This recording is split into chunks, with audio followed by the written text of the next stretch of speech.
Hello guys, welcome back to my channel. Imagine a world where 1 in every 4 people is out of a job, where life savings vanish overnight, where families lose their homes and farms, and the future looks impossibly bleak. This wasn't a movie plot. This was reality during the Great Depression, a decade-long economic catastrophe that reshaped the world. So what exactly happened? How did the booming Roaring '20s crash so spectacularly into the despair of the 1930s? And what lessons can we learn to prevent it from ever happening again? Let's rewind to the 1920s. It was an era of unprecedented prosperity, jazz music, and the feeling that the good times would never end. The stock market was soaring and people were getting rich, or so it seemed. A popular new way to play the market was buying on margin. This meant you only had to put down a small percentage of a stock's price and could borrow the rest. If the stock went up, you'd make a huge profit, but if it went down, well, that's where the trouble started. On October 29, 1929, a day forever known as Black Tuesday, the stock market crashed. Panic selling ensued. The market lost billions of dollars in a matter of hours, wiping out fortunes. All that borrowed money from buying on margin came due, and people who thought they were rich were suddenly bankrupt. This crash wasn't the sole cause of the depression, but it was the spark that lit the fuse on a ticking economic time bomb. The confidence that had fueled the Roaring '20s evaporated overnight. With fortunes gone and confidence shattered, people stopped spending money. This created a ripple effect. If people aren't buying cars and radios, then factories don't need to make as many. If factories slow down, they lay off workers, and when workers lose their jobs, they have even less money to spend. It's a vicious downward spiral. But things were about to get much worse. People started to worry about the money they had in the bank. Fearing their bank might fail, they rushed to pull out their savings. This led to bank runs. Back then, there was no federal deposit insurance. If a bank ran out of cash and closed its doors, your life savings were simply gone. Thousands of banks failed, taking the savings of millions of Americans with them. This massive contraction of the money supply was like sucking the oxygen out of the economy. Credit dried up and businesses couldn't get loans to stay afloat. At the same time, the government and the Federal Reserve made some critical mistakes. Instead of acting as a lender of last resort to prop up the banking system, the Fed stood by and let it collapse. They allowed the nation's money supply to shrink by a third, causing severe deflation, a period of falling prices. While falling prices might sound good, it's disastrous for an economy. It discourages spending because people expect things to get even cheaper, and it makes it harder to pay back debts. To make matters even worse, the world was on the gold standard. This meant a country's currency was tied to a fixed amount of gold. When the US economy tanked, this system transmitted the crisis globally. Other countries were forced to protect their own gold reserves, leading them to adopt similar painful deflationary policies.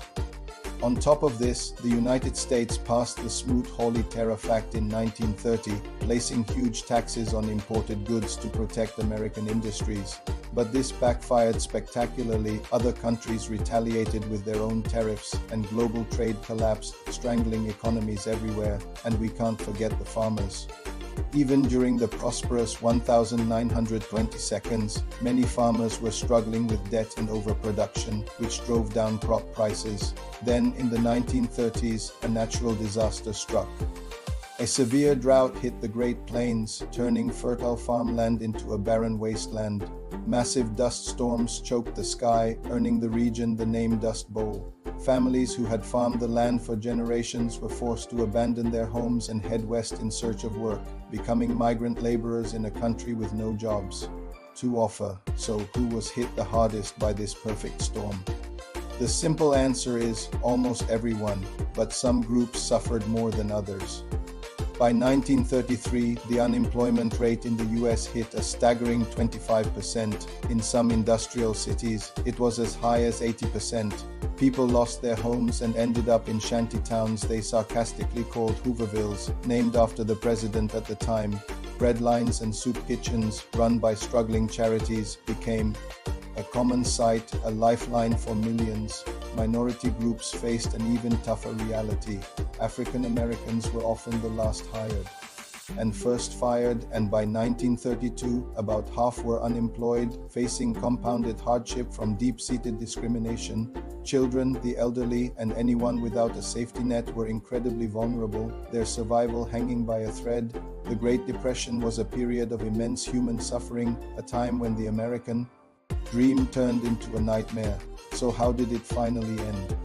Recovery was a long, slow climb, driven by a combination of new policies and a world-changing event.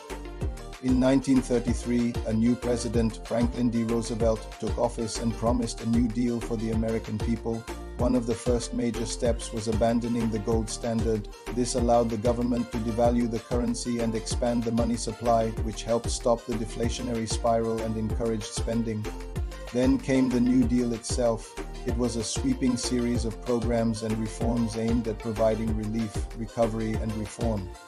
Programs like the Works Progress Administration, or WPA, and the Civilian Conservation Corps, the CCC, created millions of jobs building public infrastructure like roads, bridges, parks, and dams. For the first time, people had a steady paycheck again. The New Deal also established fundamental reforms that we still have today, like Social Security, which provides a safety net for the elderly, and unemployment insurance.